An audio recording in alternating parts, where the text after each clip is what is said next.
Thank you for joining us for this exclusive series of discussions on key factors for business expansion to the U.S., created by Bank Leumi USA together with Leumi Israel and כלכליסט.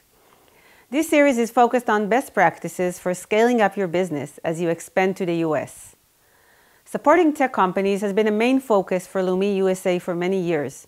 We leverage on the strength of our deep global relationship and our presence in New York, Silicon Valley, and Israel to offer access to financial products and services designated for fast-growing tech companies operating globally. As a local U.S. player, Leumi USA is familiar with the nuances of the tech market and its changing trends. Today, I have the pleasure of hosting Tim Guleri to discuss the current trends as well as tips and tricks for raising funds in the U.S.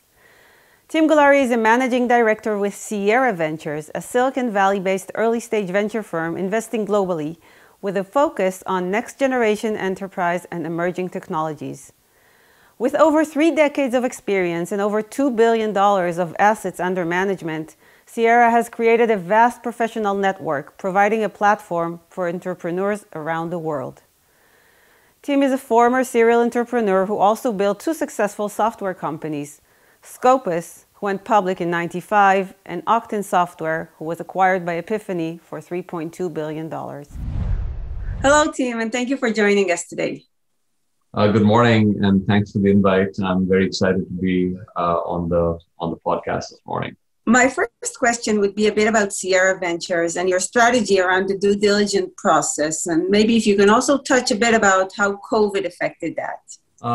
Absolutely, great question. So, our strategy has not changed since the last 40 years that we've been in the venture business. We are investing our 12th fund. We are principally an early stage venture capital firm, which means that we like to be the first institutional capital that comes into a company. And because we're early stage, we're looking for visionary founders with a bold vision that want to build lasting companies. And because of that, we've always been sourcing our investments globally, which is, I know why the topic today is to talk to Israeli entrepreneurs. So that's been a strategy even before COVID. And post-COVID, obviously, we had to make a few tweaks. We were very dependent on local partners in geographies where we physically couldn't fly to and meet these entrepreneurs. And I think that dependence is going to be there till we get out of the current state we're in, where COVID is getting smaller, but it's still there. And principally, we'll just have to wait it out. But our strategy is to, work with local partners, find the best entrepreneurs, and then hopefully be that bridge to bringing them to the U.S. and to the U.S. Market and helping them grow. Thank you. So maybe a follow-up question. What we've seen, I know that you had over 20 investments last year. It was a very good year for Sierra Ventures. Yes. And I've seen this, and I think this is a trend in the VC industry globally. We've seen it in Israel. My question is the due diligence process that was done partly virtual last year will change for good? Or will we see VCs slowly going back to their old habits? And one of the reasons I'm asking is because Israel was very quick to reopen. And What I've seen around the VC space is that everyone went back to meeting in person, having that deep due diligence with the team. And I wonder how you see that and where you stand on that. I think given we do early stage investing, Ori, we are very focused on what we call being prepared mind about the spaces we invest in. And what that means is that well before we meet an entrepreneurial team, we will have probably debated and discussed at Sierra what the best way to invest into a particular space is going to be, because we are very, very focused on B2B infrastructure and B2B technology and deep tech. So being prepared mind gives us the advantage of knowing some nuances of the topic before we meet a team. So because of that prepared mind, approach, we're able to accelerate through the, we don't need to ask the easy questions. we just jump into the deep sort of end of the pool with the entrepreneur to understand what is the specific nuance that they've observed as an entrepreneur on the basis of which they built the company. And it's that ability to kind of go deep, which is actually highly appreciated by the entrepreneur as well, because obviously they're excited by the technology or the angle they've taken towards it. So our due diligence is deep, it's efficient, and it's fast. We've got a very deep bench of 80 CXOs and chief information officers globally that have been part of the Sierra platform for almost 14 years. And we depend on them to give us quick feedback on an idea or a company. And we try to be very efficient and not waste time. And I think that's appreciated by the entrepreneurs. As I always joke when I meet entrepreneurs that, my time is not as important as the entrepreneur's time. So we try to be super efficient about that. Thank you. So this is very interesting because you're leveraging on a network of connections across the world in order to find that new pipeline and new blood into Sierra. And my question around that is, first, as an Israeli, I must ask if Israel is a geographic focus for you. And then secondly, do you think that relocating to the US as a later step for those companies is essential? Any lessons learned from COVID maybe around that? Yeah, absolutely. I think, so your first question, Israel is absolutely a focus area geography for us. We've had phenomenal relationships historically with great entrepreneurs. As you and I were talking the other day, our most recent exit was Applitools with Gil, Moshe, and Adam, which has been a phenomenal 5-year partnership, during which Gil and Moshe actually moved to the US and built a great company here. And ultimately, the exit was also here in the US, with engineering being led by Adam back in Tel Aviv. We've done across a whole bunch of verticals, Ori. In fact, we've got a great security company called Zimperium, which is in the mobile threat infrastructure management, Cortigo, which is a company that is on the industrial connectivity space, and then Regulus, which is another great company that does security for cyber infrastructure. So we really look for entrepreneurs that have a deep instinct about the problem they're trying to solve. They have a global vision of execution. This is very critical because I don't believe, and Sierra doesn't believe, that you can build a very large company without serving the global market, right? And that somewhat dictates when and how you move outside of Israel.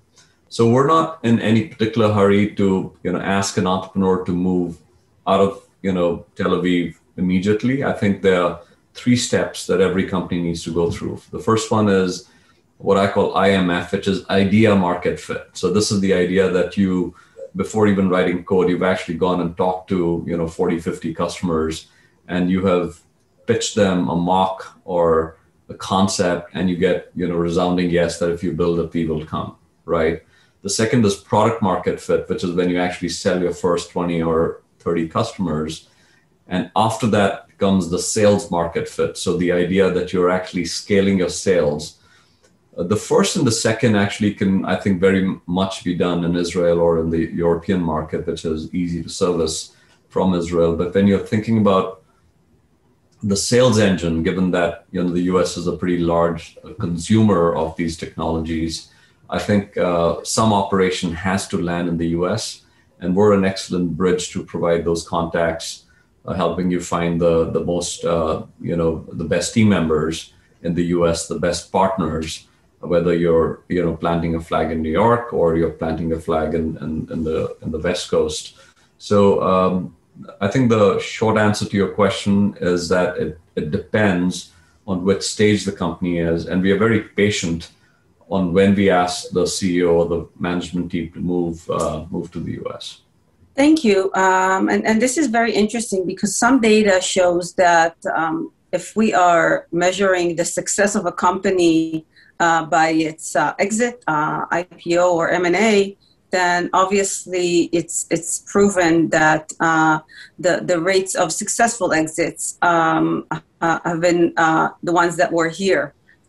Although we do see some exceptions of companies that did stay in Israel and managed to present very, very nice results, such as Mobileye or Playtika. But still, we know that's the exceptions and not the rule. Yeah. I think ultimately, I tell this to all my founders and CEOs that great companies always have many, many options, right? And as you're getting from 10 to 20 to $30 million in revenue or ARR, we many times see our companies getting approached for an acquisition, which was the case with Applitools, again, not to overuse that example. But entrepreneurs that still want to grow beyond that, which many do, and want to take it to the public market, will see many approaches all the way up till they go public. And we've seen that with every successful company we've had. And given that the US has so many acquirers, the likelihood of getting approached and getting a high price is higher if you have a reasonable amount of your operation in the US market. So your odds just get better, which is a good case for having a substantial operation in North America. Thank you. You mentioned a bit about your value offer for companies, and I know that Sierra Venture is obviously one of the strongest ones within that field after 3 decades of gaining that experience and a network, and also about $2 billion under management. Can you kindly elaborate more about the way that you built value into those companies by your BD and partnerships? Absolutely. So, Ori, I think the biggest thing that I think we offer entrepreneurs is time, which is the time from the general partners themselves. We are experienced people. I think I'd mentioned to you when we were introduced that I've personally built 2 companies before I joined Sierra in 2002. The first one took public in '95, and was a great exit after that. And then my second company that I ran and sold for a few $1 billion. And I only say this to tell you that the experience that we have, my partners, Ben Yu and Mark Fernandez, both of who have actually invested directly in Israel as well, we give you our experience, our time, and our contacts, which I think is much more important than the capital. Because capital is a necessary ingredient, but the more important ingredient is time and having that availability for entrepreneurs. So beyond that, which is what Sierra offers uniquely, which is why we tend to do our investments, we tend to do early and go deep with our entrepreneurs. The rest of the infrastructure is what the firm specializes in because we've stayed focused in B2B and deep tech infrastructure. And there are really 3 legs to that stool. Number one is, as I mentioned a second ago, we've got a very, very robust CXO council. These are CIOs and chief digital officers and CTOs of the largest enterprises in the US. Phenomenal bench. You're welcome to have your viewership. Check it out on our website. And these are not just names. These are relationships we've had for almost 14 years. And every year we have a really good conference in the fall where they fly over and we talk about technology topics. And these folks are great friends of the firm. So they're great guides for our portfolio companies. They'll often tell our companies, build this and don't build that, which is really, really important for early stage companies. And also, obviously, they end up buying product and software. So that's our CXO council, which I think is very, very important aspect of the relationships here offers. The second is we have a deep relationship with Gartner Group, which is we have a full-time person on staff that actually helps our companies navigate Gartner. And the reason Gartner is important is because they're quite dominant voice in infrastructure. And if you can get them to say nice things about your company, your likelihood for success is much higher. So we have a full-time person that manages that. And then we also have a great marketing and hiring, platform lead person. Her name is Ali Klung, who's with our firm. And she does a phenomenal job of helping market the company here in the U.S. and also give access to, the best teammates you can hire when you move to the U.S.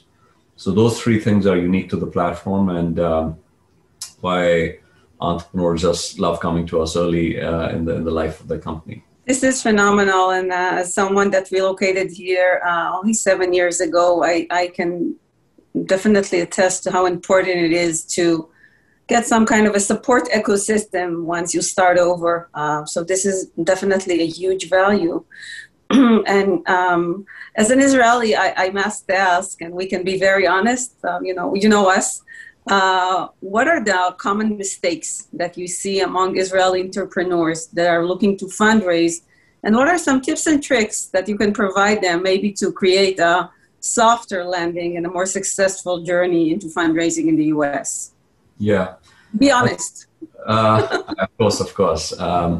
So, Ori, I think I'll start with what I love about all entrepreneurs, but I think Israeli entrepreneurs in particular, and I think it's in the water in Israel, which is they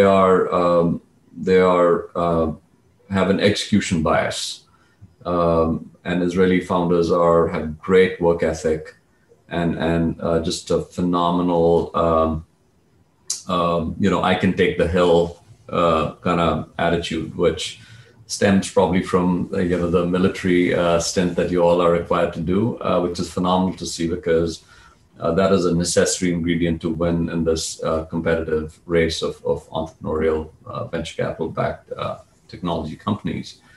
I think the place where they could improve is number one, having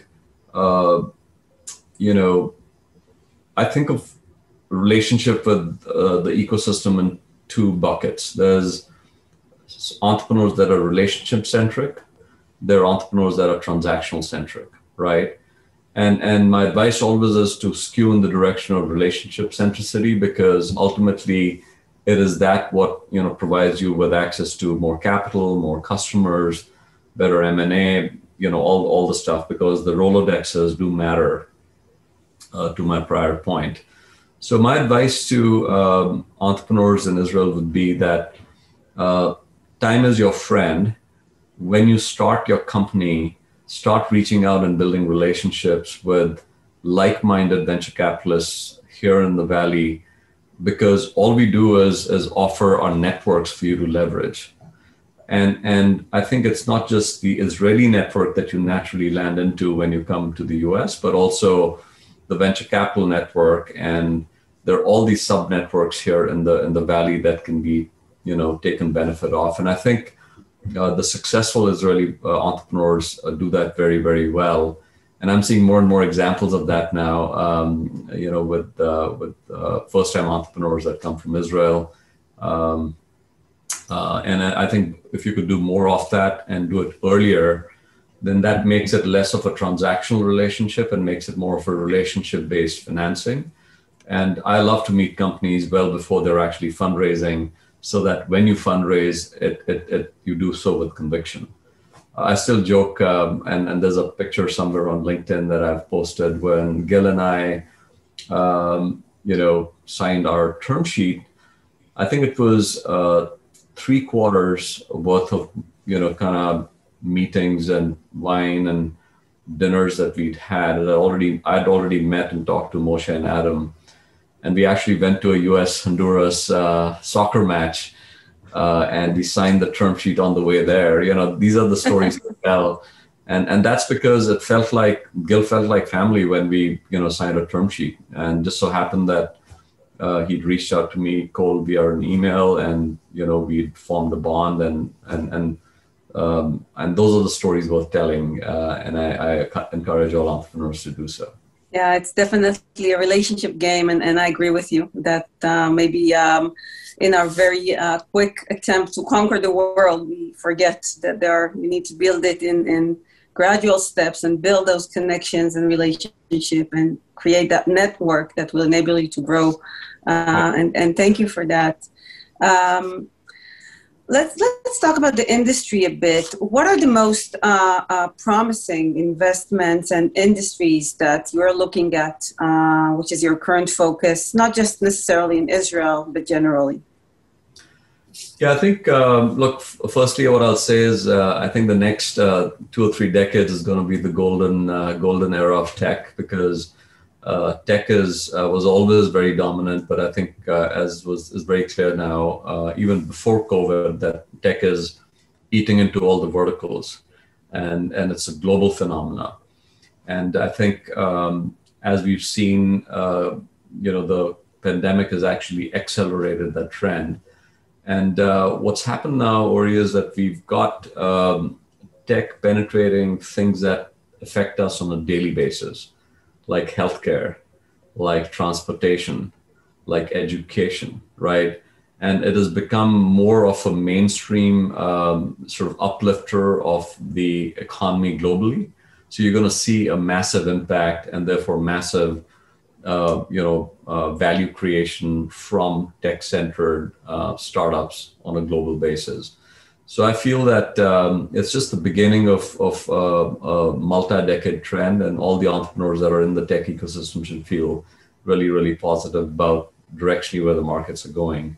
To your exact question, I've obviously been a big investor in cloud infrastructure and SaaS historically as a Sierra.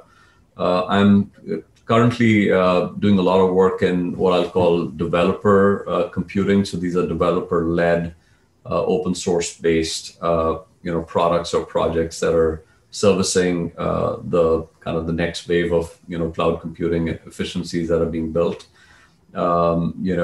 Infrastructure as code, which you hear about a lot, or API-led economy. I'm very, very bullish on that because I think ultimately what you're seeing is that everything is becoming a service, and that service is just rendered into the ecosystem via developers. And I think you can build some very interesting companies. We're seeing the first wave of that, which we've seen with Twilio and Atlassian and Datadog and Okta and a few of these very successful companies. But I think you'll see many generation 2 and Gen 3 of those kind of companies. I'm also very bullish on voice and voice as it's being decomposed and used for business. There's some very successful companies that have come out of Israel. We've made some investments here in the US. I'm very bullish on that. I'm also very bullish on what impact vision is going to have. So machines that can see and how they automate mundane tasks, like we've done a bunch of investments in robotics. I think again we're seeing the first innings of that, and we're going to see a lot more. And I think that's going to be super exciting to fund early stage founders and see where they can take this. Thank you, Tim. And maybe following up on that is we are seeing that the golden era of tech, and I think a lot of investors are seeing that the numbers are up the roof. I think only in this Q1 we saw $70 billion dollars invested in VC-backed companies, and we see VCs raising significant funds. I think it was above 33 in Q1 compared to 80 in all year last year. 50 companies just listed for IPO. So something crazy is happening, and we are seeing also an increase in valuations. Where do you stand on that? What do you think is the most best way to weather this crazy situation that we're seeing right now in terms of valuations and investments? Yeah. I think that's those numbers are staggering, Ori, for sure. I think look, I think 2018 was, 69 billion was raised, and then I think 19 was a little lower, and then 2020 we were back in the 69, 70 billion raised. But what's more important is The exits in 2020, by the way, which was the pandemic year, was in the tune of like 290 billion or something. So you can just see why dollars are pouring into this asset class, because it's producing outcomes for investors. And as the public markets have been, sort of tepid over the last, couple of years, you're seeing a much larger dollar influx into the venture ecosystem. And I think the fundamentals are very strong, to the earlier point I made about the digitization and the fact that technology is becoming mainstream and verticals that it had never touched before, like healthcare and education, but two that we pointed out and talked about. So with more money comes obviously more funds. With more funds come, more competition, and therefore valuations tend to jump. Look, what I tell entrepreneurs is two things. Number one is build a company which has got, a very smooth curve of valuation upticks. And the reason for that is that when you're taking on a brand new investor in a Series A or a Series B, that investor needs to feel really good when you raise your Series B. And the B investor needs to feel really good when you raise your Series C. So don't do herky-jerky valuation attempts or raising money at valuation just because the market allows you to do so, because you're doing yourself a disservice as an entrepreneur, and also putting undue pressure on the business when none is needed, right? So grow your business and your fundamentals and take adequate capital at every stage and let the valuation come to you. That's point number one. The second is build an efficient business. The best fundraising you can do is actually from your customers. And I have a company that just went unicorn a couple of weeks ago, and now this entrepreneur has raised $100 million, but the total dollars to get to that mark were only about 15 to $17 million consumed by the company to get to a $1.4 billion valuation. And that's a real company, and that's worth celebrating. And I think we should never forget that, independent of how much money is available in the ecosystem. And to your valuation question, Ori, I think, look, we do early stage investing, so we're somewhat under the turbulence, if you may. So we don't see too much of backlash up and, back and forth, but Series B and Series C investors are seeing a lot of crazy valuation jumps, and it's becoming hard to defend the math, honestly, because valuations are being awarded to companies. You're doing just single digits in revenue, and these are many hundreds of thousands. And I think that party will stop because it's not sustainable. So I tell entrepreneurs that don't get distracted by that. Build your business using fundamental metrics and get the best partner, because capital is not what you should be after. You should be after relationships and experience and connections. I think entrepreneurs that are relationship centric and not transaction centric understand that. And those are the ones that we seek out at Sierra, and those are the ones that we end up partnering with. So, and by the way, there's no right or wrong. Some entrepreneurs like to be transactional, and there's been plenty of people that have been successful in that route. That is just not the route that we seek to walk on. I appreciate it. And thinking about that discipline and knowing where your North Star is, because it's a journey, it's a marathon, and obviously not a sprint. So I think that the success of Sierra definitely presents that this disciplined approach is the one that's taking companies to very meaningful success. And the last question that I will ask, because I know that we're going to get a lot of requests around that, is what is the best way to connect with you? Is it through your network within Israel or directly within the US?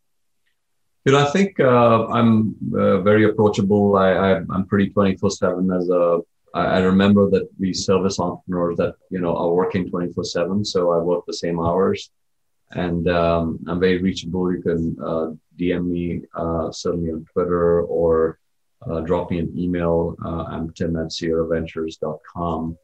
And I do have a 48-hour SLA to return your email. And I look forward to these conversations because ultimately these are long-term relationships. I do want to point out maybe as a parting comment that in the venture capital, analysis, we often talk about the power law, which is the fact that of all the thousands of investments that happen every year, there are only about 2% that drive, 70 to 80% of venture returns, right? So if you remember the math, if there was $290 billion of returns that happened in 2020, of all the investments that happened in 2020, and there were about 10,000 companies that were funded, only 2% of them actually contributed principally to this outcome. And you want to be in that 2%. So the common theme in those 2% is these are very purpose-driven founders that build fundamentally strong businesses, and they're global thinkers, and they choose their partners, very, very well. And, partners that have passion and expertise to build these companies over an arc of time. And I feel that that's something one should never forget, that because the math is the math, and, the power law is very, very strong.